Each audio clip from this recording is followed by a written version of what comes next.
Hvernig svona leggst Katar í þig? Nú ertu búin að vera hérna í, hvað, 2 sólarhringa eða ekki? Já, kom hérna á miðvikudaginn, þetta bara leggst ótrúlega vel í mig. Já, svona, nú er fyrsti leikurinn gegn Svíum, hvernig svona spáir þeim leik?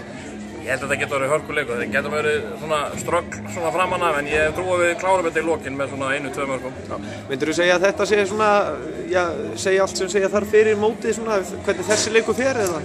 Já, ég held að það gefur svona ákveðna mynd af því hvernig staðan á liðinu er. Þetta er svona strax að fá hörkuleik í fyrsta leik, þannig að ég held að þetta sé bara gott líka fyrir okkur. Strákarnir koma klárir strax í fyrsta leik. Já, en ef þú, hvernig finnst þér svona stemningin núna? Við heyrum hérna bara hesta Jóa og allar græjur hérna. Já, stemningin er frábær og þar eru fremstu menn Gísla og Hafsteinn hérna. Þeir stjórna stemningunni hjá okkur stundum alveg eins og bara ég veit ekki hvað. Já, og þeir skildu hérna 2 félaga sína eftir í Kaupmannahöfn eða ekki? Já, það var eitthvað misskilningur. Já.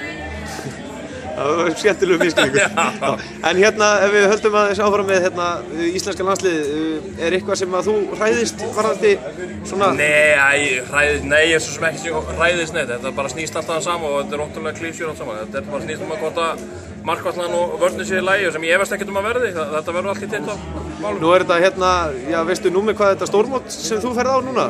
Mitt? Já, þú ert ég var að telja þetta saman eitthvað í gær, ég held að þessi stórmót nummer 5. Já. Ef bæði kalla og kvenna. Já, en ef þú telur yngri landslið með, veistu hvað það er mikið?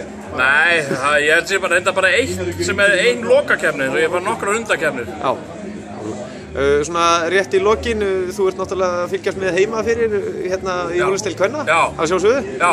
Og hvernig, svona, ertu búin að heyra eitthvað hvernig það stóðu sig, þínar stúlkur?